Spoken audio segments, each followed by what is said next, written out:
नमस्कार। आज हम बात करेंगे इतिहास के उन पन्नों की जहां एक रानी की कहानी दर्ज है। एक ऐसी रानी जिनका नाम हाल ही में बहुत चर्चा में रहा। जी हाँ, ये कहानी है रानी कमलापति की। अगर आज भोपाल जाएं, तो वहां एक वर्ल्ड क्लास बिल्कुल एयरपोर्ट जैसा रेलवे स्टेशन देखने को मिलता है। नाम है रानी कमलापति स्टेशन। अब ये है तो नए भारत की एक शानदार तस्वीर, पर इसका नाम जुड़ा है इतिहास की एक बहुत गहरी, साहसी और सच कहें तो एक दर्दनाक कहानी से। तो सवाल तो मन में आता ही है कि आखिर कौन थी रानी कमलापति और ऐसा क्या हुआ कि इतनी शक्तिशाली रानी की कहानी वक्त की धूल में कहीं गुम सी हो गई थी। चलिए आज इसी दास्तां को परत दर परत खोलते हैं। तो चलिए कहानी की शुरुआत करते हैं। देखिए, रानी कमलापति सिर्फ एक रानी नहीं थी, नहीं, वो एक पैदाइशी योद्धा थीं। वो सलकनपुर रियासत के राजा कृपाल सिंह सरितिया की बेटी थीं। कमलापति अपनी खूबसूरती और तेज दिमाग के लिए तो मशहूर थी ही, लेकिन उनकी असली पहचान थी उनका साहस।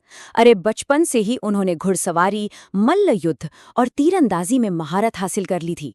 सोचिए, वो इतनी काबिल थीं कि अपने पिता की सेना में एक कमांडर की तरह दुश्मनों से अपने राज्य की हिफाजत करती थी। अच्छा, अब इस कहानी को ठीक से समझने के लिए इसके किरदारों को जानना बहुत जरूरी है। तो कहानी की नायिका है रानी कमलापति, उनके पति राजा निजाम शाह, उनके बेटे राजकुमार नवल शाह, और इस कहानी में दो विलन हैं। पहला चैन सिंह, जो निजाम शाह का अपना भतीजा था, और दूसरा दोस्त मोहम्मद खान, एक अफगान भाड़े का सैनिक। तो कमलापति का विवाह होता है गिन्नौरगढ़ के एक बहुत ही ताकतवर गोंड शासक निजाम शाह से। अब देखिए, निजाम शाह की 7 पत्नियां थीं, लेकिन कमलापति अपनी खूबसूरती और जबरदस्त समझदारी की वजह से उनकी सबसे पसंदीदा रानी थीं। और बस यहीं से कहानी एक ऐसा खतरनाक मोड़ लेती है जहां जलन और धोखा मिलकर रानी कमलापति को बदले की आग में झोंक देते हैं। हुआ ये कि निजाम शाह का भतीजा चैन सिंह रानी कमलापति से शादी करना चाहता था, लेकिन रानी ने साफ इनकार कर दिया। अब इस बेइज्जती का बदला लेने के लिए उसने एक बहुत घिनौनी साजिश रची। उसने अपने ही चाचा राजा निजाम शाह को खाने पर बुलाया और उनके खाने में जनेर मिला दिया। जी, अपने ही चाचा को। राजा की मौत होते ही उसने फौरन गिन्नौरगढ़ के किले पर हमला बोल दिया। रानी कमलापति किसी तरह अपने 12 साल के बेटे के साथ वहां से बचकर भोपाल के महल पहुंच गई। अब सोचिए रानी की हालत। वो बिल्कुल अकेली थीं।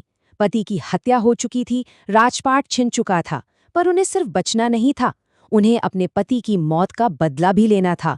और इसके लिए उन्हें जरूरत थी एक बहुत ताकतवर साथी की।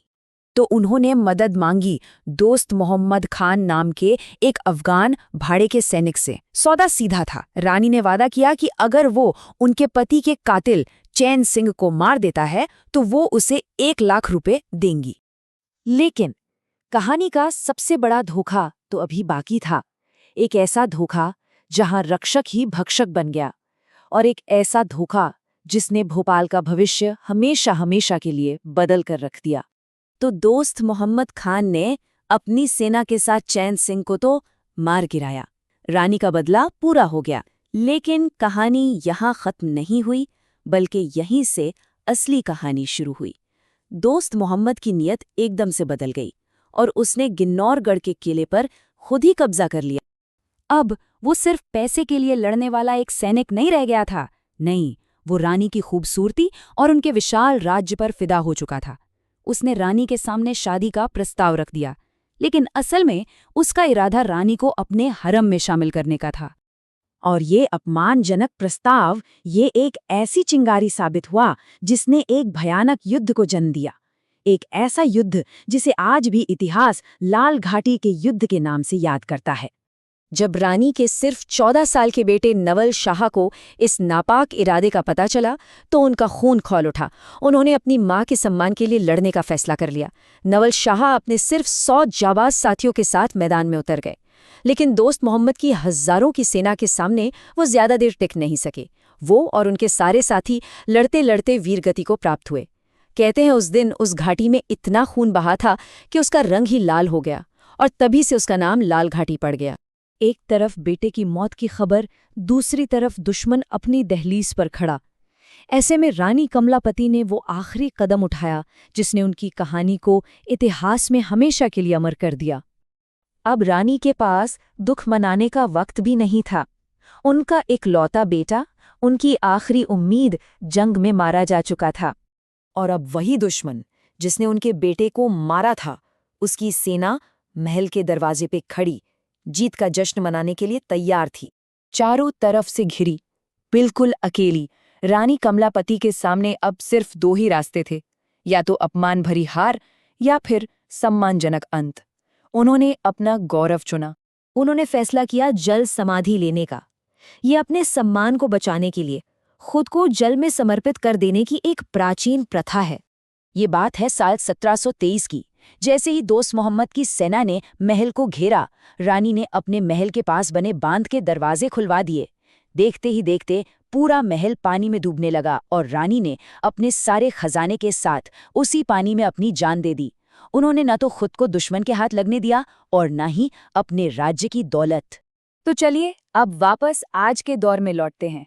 जिस स्टेशन को हम आज रानी कमलापति के नाम से जानते हैं ना, उसका नाम हमेशा से ये नहीं था। पहले इस जगह का नाम शाहपुर था। फिर जमीन दान देने वाले हबीब मियाँ के नाम पर यह हबीबगंज स्टेशन बना और फिर 2021 में इतिहास की इस महान रानी को श्रद्धांजलि देने के लिए इसका नाम रानी कमलापति स्टेशन रखा गया। रानी कमलापति की मौत सिर्फ एक रानी की मौत नहीं थी, ये 300 साल पुराने गोंड शासन का अंत था। इस एक घटना ने भोपाल की पूरी राजनीतिक और सांस्कृतिक पहचान को हमेशा हमेशा के लिए बदल दिया और यहीं से दोस्त मोहम्मद खान के साथ भोपाल में नवाबी दौर की शुरुआत हुई। तो एक सल्तनत खत्म हुई और दूसरी शुरू हो गई। लेकिन आज, सदियां गुजरने के बाद, भोपाल किसे याद करता है? उस धोखेबाज विजेता को जिसने एक राज्य तो जीत लिया पर इतिहास के पन्नों में कहीं खो गया? या उस रानी को जिसने अपना सब कुछ कुर्बान कर दिया लेकिन अपनी कहानी हमेशा के लिए अमर कर गई?